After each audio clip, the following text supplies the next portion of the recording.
기름값이 연일 최고가를 기록하고 있습니다. 휘발유의 경우 리터당 1,600원 가까이 오르면서 3년여 만에 최고치를 기록하고 있습니다. 기름값이 왜 오르고 있는지 또 언제까지 오를지 임상수 조선대 경제학과 교수와 자세한 이야기 나눠보겠습니다. 안녕하세요, 교수님. 네, 안녕하세요. 기름값이 현재 어느 정도의 가격대를 형성하고 있죠? 네, 유가 정보 서비스를 제공하고 있는 오피넷에 따르면 우리 지역인 광주 지역의 유가는 상승세를 지속해서 2018년 5월 20일 현재 휘발유 가격은 리터당 1,562원, 네.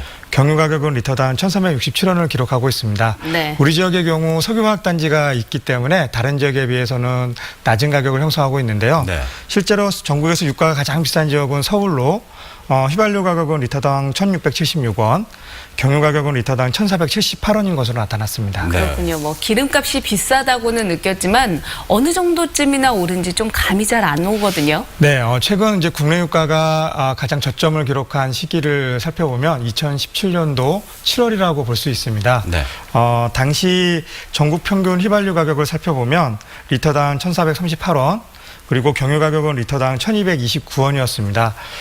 그런데 이후 이제 상승세를 계속 지속해서 네. 2018년도 5월 20일 현재 기준으로 보면 전국 평균 휘발유 가격이 1,586원으로 최근 저점을 기록한 2017년 7월에 비해서 148원 상승했고, 네. 이것을 이제 상승률로 보면 10.3% 상승한 것이다라고 말씀드릴 수 있습니다. 네. 경유 가격 역시 리터당 1,486원으로 저점을 기록한 2017년 7월에 비해서 157원 상승했고, 상승률로 보면은 12.8% 상승했다고 말씀드릴 수 있습니다. 네.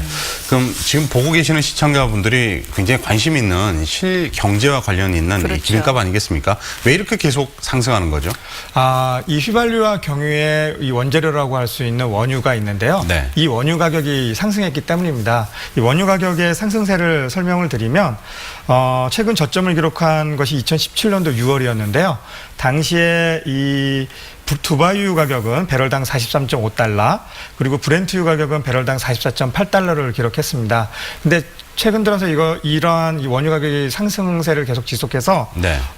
최고치를 기록하고 있는데 배럴당 70.1달러의 두바이유 가격이 형성이 되었고, 네. 그리고 브렌트유 가격은 79.3달러를 이제 기록했습니다.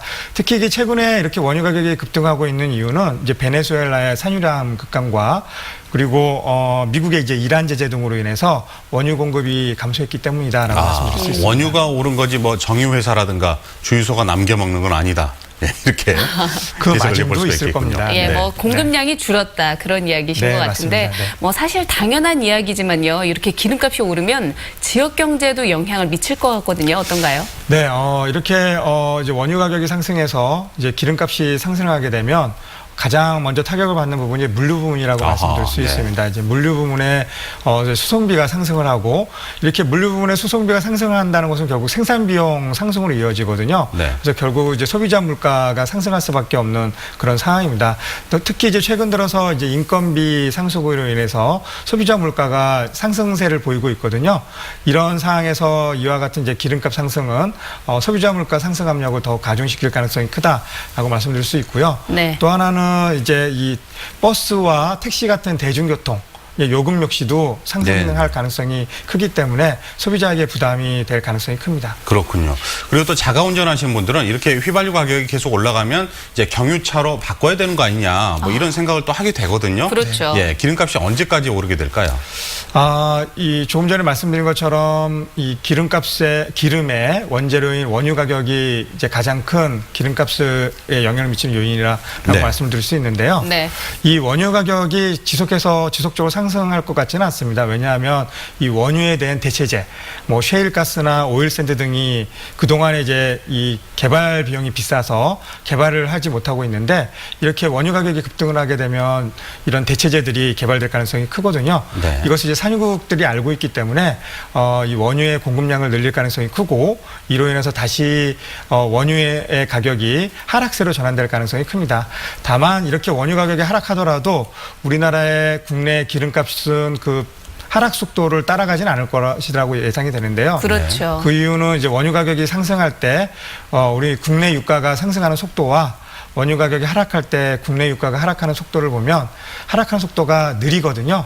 이런 이제 가격의 비대칭성이 형성되었기 때문이다라고 말씀드릴 수 있습니다. 네, 뭐 알겠습니다. 가격이 올라갈 때는 빨리 올라가도 내려갈 때는 쉽지 않은 것 같습니다. 네. 네. 자, 오늘 말씀 잘 들었습니다. 나와주셔서 고맙습니다. 감사합니다.